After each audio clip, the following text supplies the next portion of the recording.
There is a pattern that confuses even the most intelligent hearts. It doesn't feel like rejection, not fully. It doesn't feel like love, not consistently. It feels like something in between, something magnetic, something unfinished. One moment they are close, present, almost intoxicating in their attention. And then, just when you begin to relax into it, they disappear emotionally. Not always physically, but emotionally. They step back. And what do most people do? They lean forward. Because the touch feels like truth. It feels like possibility. It feels like, maybe this time it will be different. And in that moment you start to believe that the closeness is the real version of them. But what if the closeness is not the full story? What if it is just one side of a rhythm they repeat, without even fully realizing it? Touch, retreat, repeat. At first, the touch feels like connection. But over time, it becomes the hook. Because the nervous system doesn't fall in love with consistency, it reacts to contrast. The warmth after distance feels warmer than it actually is. The attention after silence feels more meaningful than it should. And slowly, without noticing, you stop measuring how someone makes you feel overall and start measuring how it feels when they come back. But here is the uncomfortable truth. Inconsistency is not depth. It is instability wearing the costume of intensity. The retreat is where most people get stuck, because instead of seeing it as information, they see it as a challenge. They think, if I just communicate better, if I just stay calmer, if I just prove I'm safe enough, they will finally choose to stay. But avoidance is not a puzzle you solve by being more lovable. It is a pattern that only changes when the person decides to face what closeness brings up inside them. And here is where something powerful needs to be said. You cannot love someone into emotional availability. You can only outgrow the version of you that tolerates emotional inconsistency. Because every time the cycle repeats, something subtle happens inside you. You begin to adjust your expectations downward. You stop asking for clarity because you don't want to risk losing the touch phase. You start calling confusion chemistry. You start calling anxiety connection. And slowly, you begin to abandon your own emotional needs just to stay in the rhythm of their return. But love was never meant to feel like withdrawal and relief. It was never meant to feel like waiting for someone to come back to themselves. Real connection does not require you to decode silence. It does not require you to shrink your needs so you can keep access to someone's occasional presence. Real love does not make you question whether you are asking for too much simply because you want consistency. And maybe the most transformative realization is this. You are not being asked to fix the pattern, you are being asked to stop participating in it. Because the moment you stop chasing the return, something changes. Not in them, first in you. You begin to see the cycle clearly. You begin to recognize that the highs were never proof of depth, and the lows were never proof of growth. They were just repetition. And when you step out of repetition, you step into clarity. And clarity is where self-respect begins to speak louder than hope. You stop interpreting distance as something you must solve. You stop seeing withdrawal as something you must earn your way back from. And instead you start choosing something radically simple but profoundly powerful. Consistency over intensity, presence over potential, truth over temporary connection. Because love should not feel like something you survive between moments of closeness. It should feel like something that holds you even when nothing dramatic is happening. And when you finally choose yourself over the cycle, you don't lose love, you lose confusion. Avoidant love often operates in cycles that can feel deeply confusing to the person on the receiving end, because it doesn't follow a steady emotional rhythm. Instead, it moves in patterns of approach and withdrawal that create an emotional push and pull. One moment there is closeness, attention, even vulnerability, and the next moment there is distance, silence, or emotional unavailability. This inconsistency is not random, it is often rooted in a deep discomfort with sustained emotional intimacy. For some individuals, closeness triggers internal tension, not because they don't feel anything, but because feeling too much can feel unsafe or overwhelming to their system. In the touch phase, there is genuine engagement. The avoidant individual may reach out, show affection, initiate conversations, or create moments of emotional openness. To the other person, this feels like progress. It feels like connection is finally forming in a stable way. The nervous system relaxes, hope returns, and emotional investment increases. This phase can feel incredibly validating because it temporarily removes uncertainty. It gives the impression that the relationship is moving towards security. However, what is often misunderstood is that this closeness is usually sustainable only up to a certain internal threshold for the avoidant person. They can connect, but only for a limited emotional duration before their system begins to feel overloaded. Then comes the retreat phase. This is where confusion begins to take root. The same person who was warm and present becomes distant, less responsive, or emotionally unavailable. They may still be physically present, but emotionally they step back. This shift is often not caused by a loss of interest in the other person, but by an internal need to regain emotional independence or regulate overwhelming feelings. For someone with avoidant tendencies, too much closeness can activate a subconscious alarm system that equates intimacy with loss of autonomy or emotional risk. So, withdrawal becomes a protective response, not necessarily a rejection of the other person's value. What makes this cycle especially powerful is its unpredictability. The timing of the retreat is not always logical or easy to anticipate. Just when things seem to stabilize, the withdrawal happens again, reinforcing emotional instability. And because the return of the touch phase usually follows at some point, it creates a loop that the other person begins to emotionally invest in. The brain starts associating the return with relief, and over time, this relief can feel more powerful than the discomfort caused by the absence. This is where emotional conditioning quietly begins to form. Without realizing it, the person on the receiving end starts adapting to the cycle. They begin to focus more on how to maintain the touch phase and avoid triggering the retreat phase. They may become more accommodating, more understanding, more patient, believing that if they just do things correctly, the consistency will remain. But the cycle is not driven by their behavior.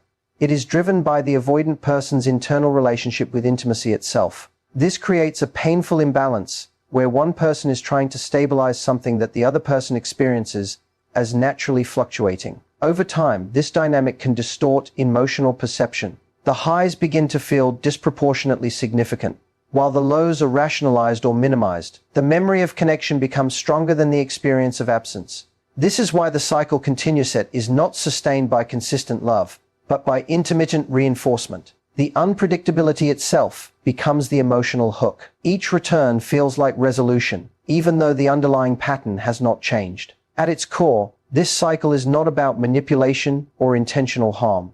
It is about two different emotional systems trying to interact without alignment. One system seeks closeness but struggles to sustain it, while the other begins to crave consistency but learns to adapt to inconsistency.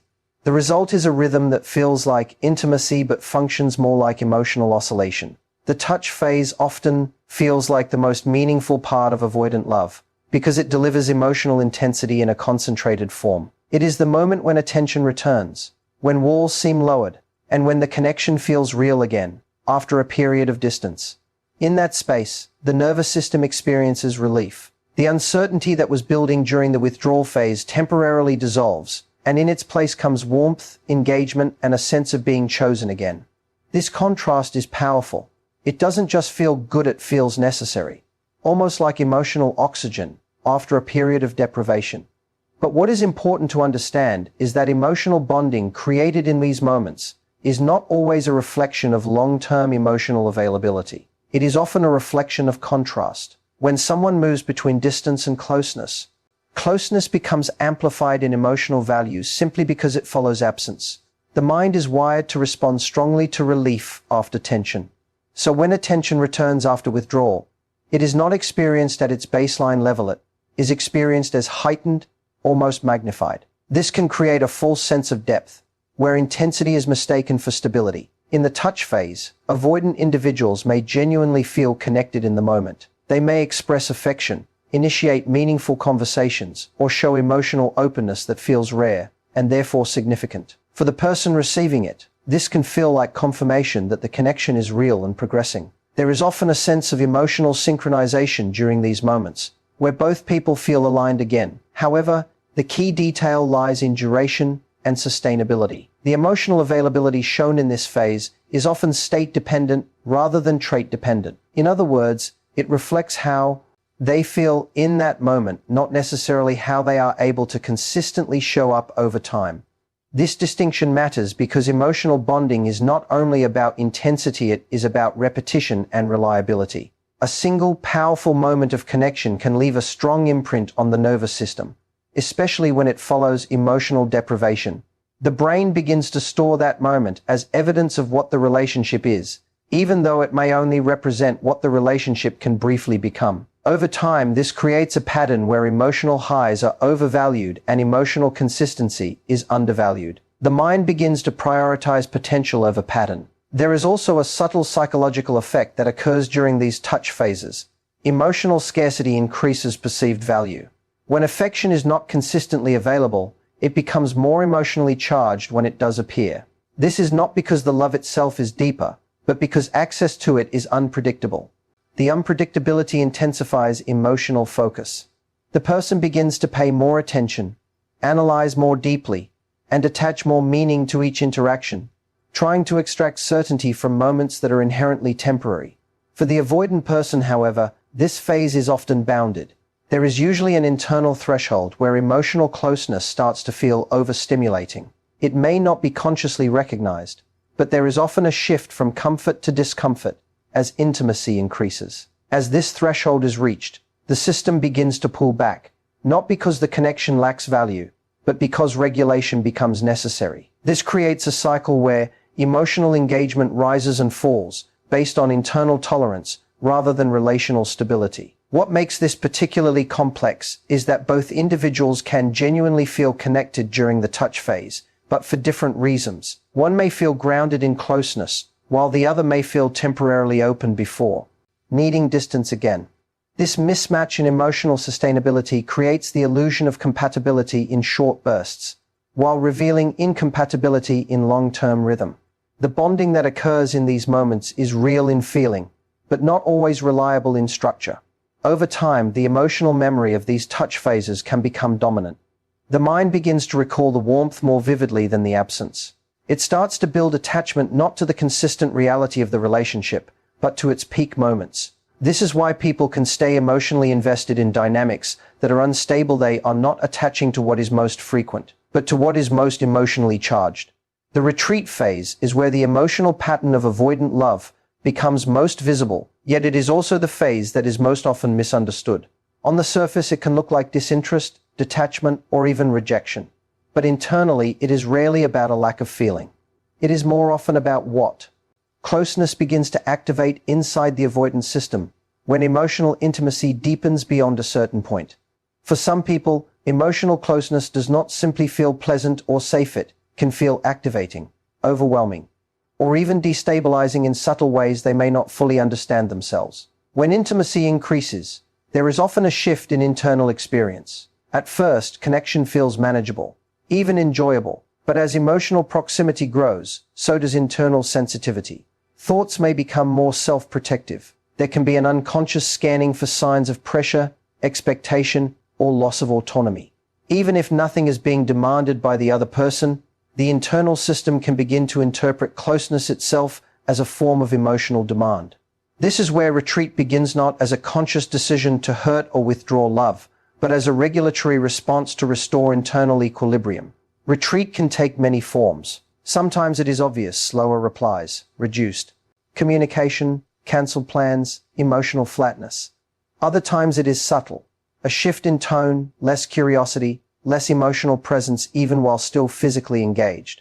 What remains consistent is the change in emotional accessibility. The person does not necessarily disappear, but their emotional availability becomes restricted. They are still there, but not fully reachable in the same way they were during the touch phase. From the outside, this shift can feel deeply confusing, especially because it often follows moments of closeness that felt real and meaningful. The natural assumption is that something must have changed in the relationship. The mind searches for reasons. Did I say something wrong? Did I become too much? Did I move too fast? This search for explanation is a normal response to inconsistency. But in avoidant dynamics, the retreat is often not triggered by a specific action. It is triggered by emotional proximity itself reaching a threshold that activates internal discomfort. This is where the push-pull cycle becomes emotionally powerful, because retreat creates absence, and absence creates uncertainty. And uncertainty, for a connected mind, creates focus. The more unavailable someone becomes, the more mental energy is directed toward understanding them, reaching them, or restoring what was just experienced in the touch phase. The nervous system begins to contrast the recent closeness with the current distance, and that contrast intensifies emotional longing. For the avoidant person, however, retreat is often experienced differently. It can feel like relief from emotional intensity, a return to internal space, or a reset of emotional pressure. This does not mean they do not care. It means their system regulates closeness by creating distance. The same connection that felt engaging in small doses begins to feel like too much when sustained. So withdrawal becomes a way to restore balance, even if it unintentionally creates imbalance in the relationship. What makes retreat particularly impactful is that it does not erase the memory of connection. Instead, it leaves it suspended. The emotional warmth of the touch phase remains active in memory while the current experience is emotional distance. This creates a split perception, what was felt versus what is currently happening. And the mind, naturally, tends to hold on to what felt good more strongly than what feels uncertain. This is why retreat does not weaken attachment, it often strengthens it. Over time, this pattern can quietly reshape emotional expectations. The person experiencing it may begin to normalize inconsistency as part of connection. They may begin to tolerate emotional absence in exchange for occasional closeness. Without realizing it, they start adapting their emotional needs to fit the rhythm of someone else's regulation pattern. And in doing so, the cycle sustains itself not because it is stable, but because it keeps reactivating hope through return. After distance, the emotional push-pull of avoidant love does not just create confusion in the moment, it can gradually create a form of emotional conditioning that feels surprisingly powerful and difficult to break. When someone is repeatedly exposed to cycles of closeness followed by withdrawal, their emotional system begins to adapt to that rhythm. And over time, what starts as confusion can slowly transform into attachment that is reinforced not by stability, but by unpredictability. This is where emotional addiction can begin to form. Not in the dramatic sense people often imagine, but in a subtle psychological sense, where relief becomes more rewarding than consistency. In the early stages, the touch phase feels like connection. It feels like resolution after uncertainty. The body relaxes, the mind calms, and there is a sense of emotional reward. But when that closeness is followed by withdrawal, the system experiences contrast. That contrast creates tension, and tension is uncomfortable. So when the touch returns again, the relief is even more intense than before. This cycle of tension and relief becomes the core mechanism that keeps emotional attention locked in. It is not the consistency that binds the personate, it is the emotional swing. Over time, the nervous system starts to anticipate the return more than it values the stability that is missing. Instead of asking, does this connection feel steady and safe overall? The mind begins to focus on, when will it feel good again?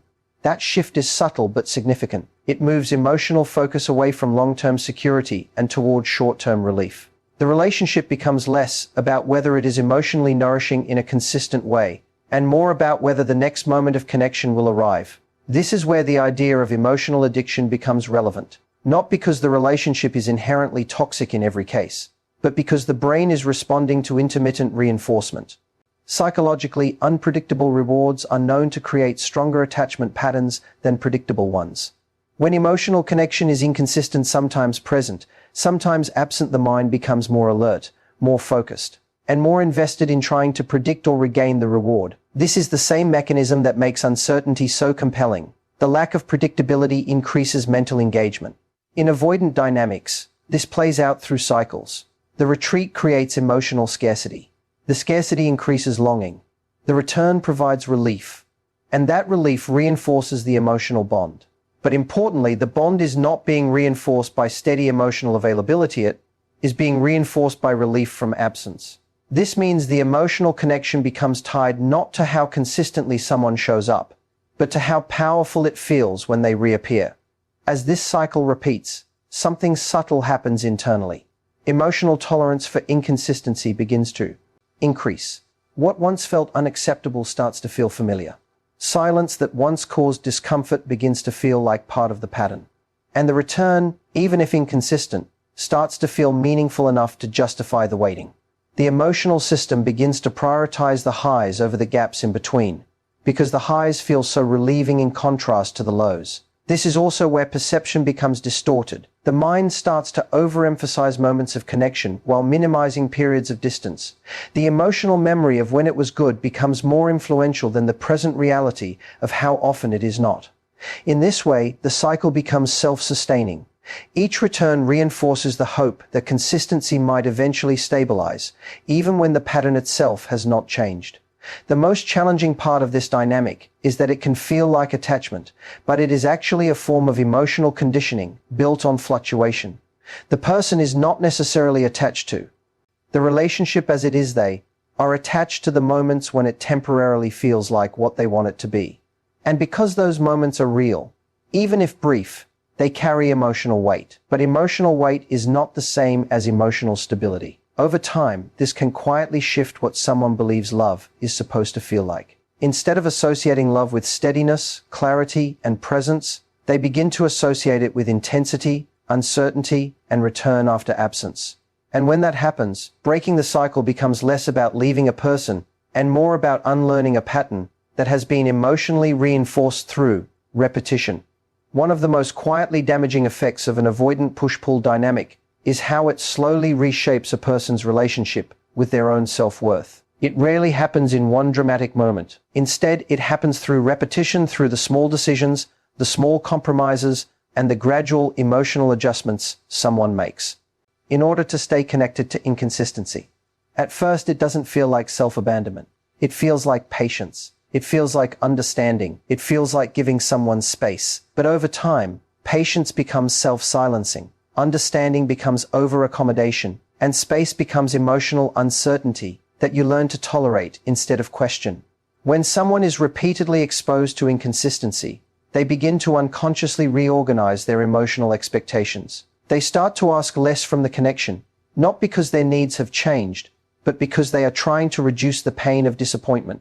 This is where self-worth begins to quietly shift. Instead of thinking, what do I need in order to feel secure? The internal question becomes, what can I accept so I don't lose them? That subtle change in internal dialogue is powerful, because it repositions the relationship from something that should nourish you into something you must carefully manage, chasing. Consistency in inconsistent love creates a very specific emotional loop. Each moment of distance creates anxiety. Each moment of return creates relief. And in between those two states, the person begins to work harder emotionally, mentally, and even behaviorally to secure the next moment of closeness. They become more forgiving, more flexible, more willing to overlook discomfort. Not because the connection is becoming healthier, but because the emotional cost of losing access to the good moments starts to feel higher than the cost of tolerating the inconsistency. This is where self-worth becomes quietly entangled with availability. The more effort someone puts into maintaining access to inconsistent affection, the more likely they are to experience feelings of isolation and loneliness. The more their emotional system begins to associate being chosen with being flexible enough. Over time, this can distort internal standards. What once felt like a basic emotional need, clarity, consistency, presence, can start to feel like something that must be earned or negotiated.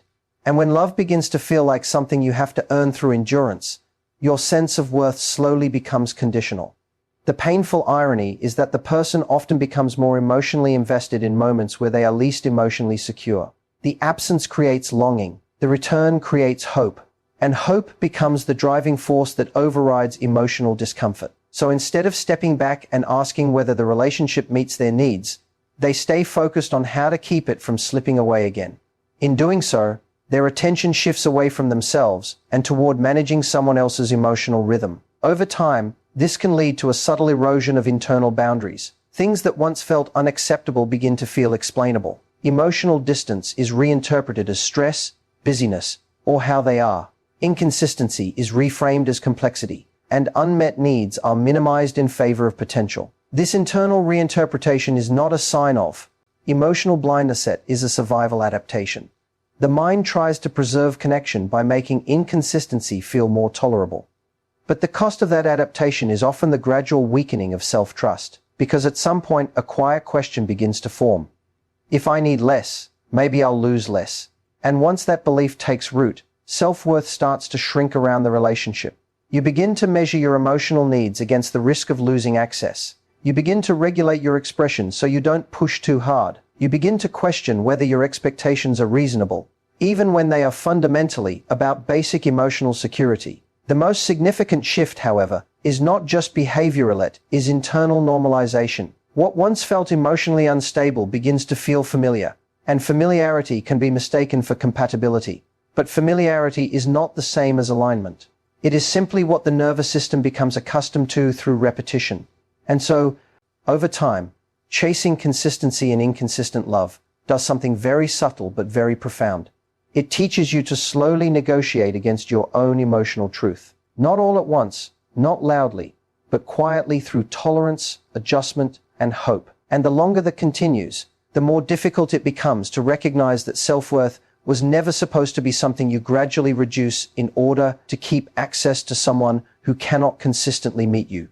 One of the most important emotional shifts in understanding avoidant dynamics is realizing that real love does not require you to constantly interpret absence in order to feel presence. When connection is healthy and emotionally available, clarity becomes the foundation, not confusion.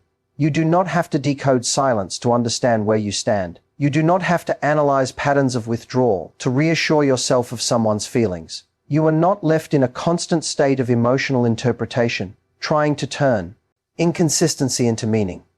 Instead, presence is consistent enough that love feels like something you can rest in, not something you must continuously solve. In avoidant push-pull dynamics, however, interpretation becomes a survival mechanism.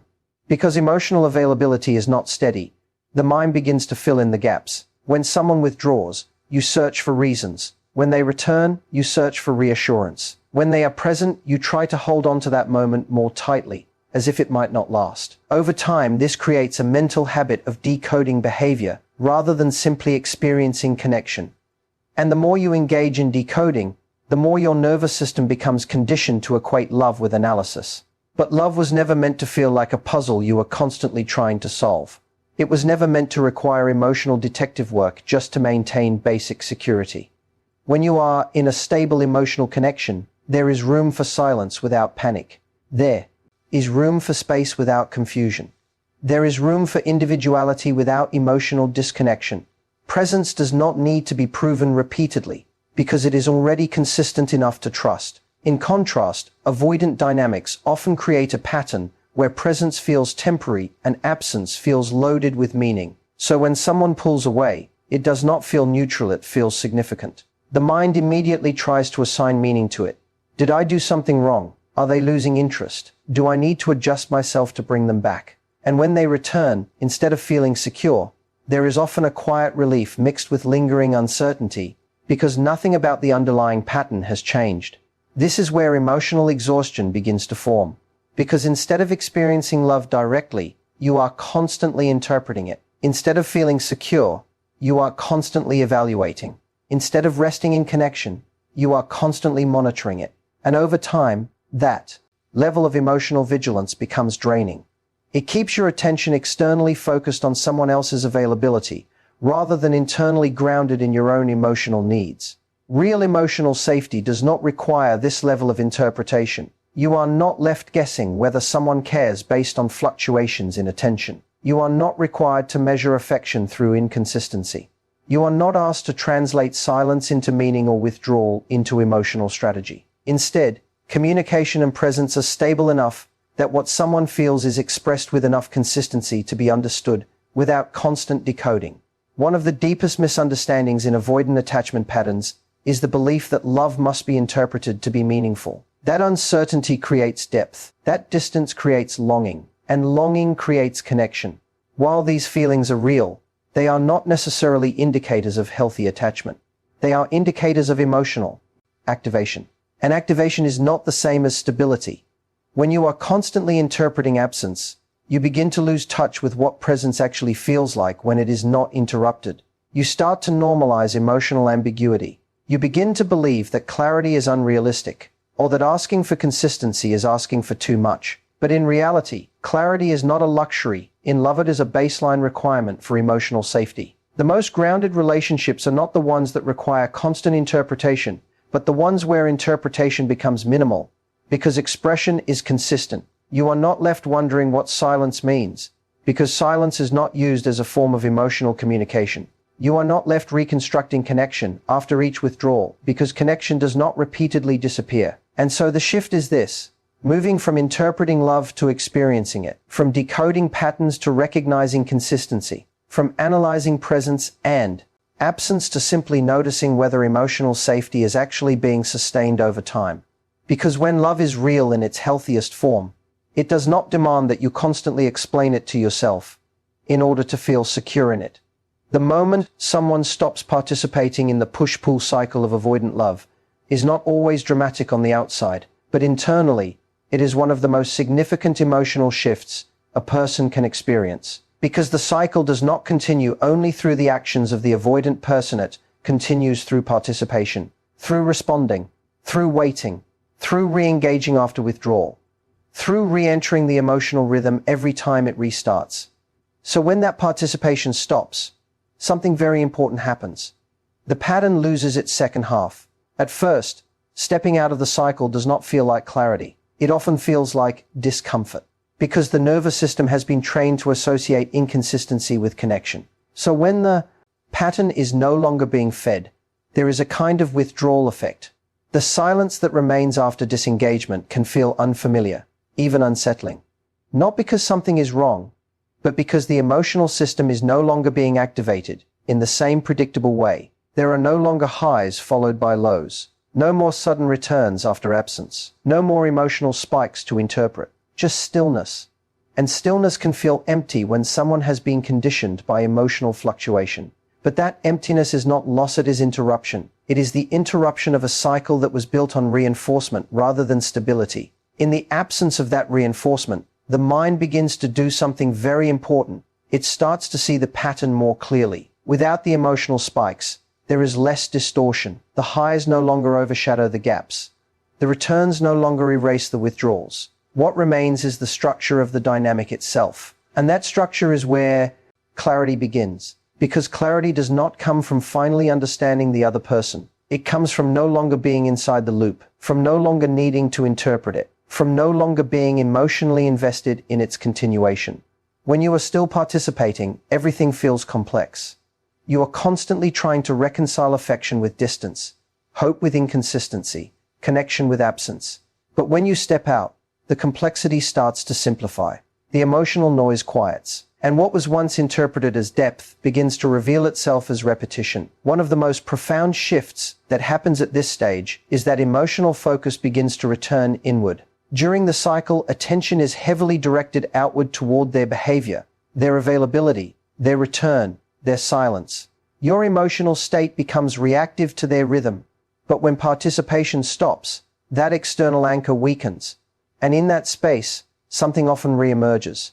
Your own emotional baseline, your own needs, your own sense of what feels steady versus what feels destabilizing. This is where self-awareness begins to replace emotional reactivity. You start to notice not just how they behaved, but how the dynamic made you feel over time. Not just the intensity of the touch moments, but the emotional cost of the retreat phases. Not just the hope that kept restarting, but the exhaustion that built underneath it. And when those patterns are seen together instead of in isolation, the illusion of balance begins to break. Letting go of the cycle is not about forcing indifference. It is about removing yourself from repetition long enough to see it accurately. Because repetition can create emotional distortion. When something cycles enough times, the mind starts to assume it is meaningful simply because it is familiar. But familiarity is not the same as alignment, and intensity is not the same as stability. As participation fades, something else begins to happen. Emotional neutrality starts to return. Not instantly and not perfectly, but gradually. The spikes of anticipation begin to reduce. The urge to interpret silence begins to weaken. The emotional dependency on the next return starts to lose its grip. And in that reduction, space is created for something much more grounded. Self-regulation that is not dependent on someone else's availability. This is also where perspective changes. What once felt like a deeply complex emotional connection begins to look more like a pattern of intermittent reinforcement. What once felt like emotional depth begins to look like emotional inconsistency experienced repeatedly. And what once felt like uncertainty worth solving begins to look like uncertainty that was never meant to be stabilized from your side alone. Stepping out of the cycle does not require complete understanding of the other person. It requires recognition of the pattern and a decision to no longer build emotional stability inside it. And When that decision is made, the most important transformation begins quietly. Your emotional world stops revolving around return and absence, and starts returning to something far more steady, your own capacity to choose what does not require you to lose yourself in order to feel temporarily found. Thank you for your time and attention. May clarity and self-respect guide every step you take forward. Goodbye, and take care of your peace as you move toward healthier and more grounded connections.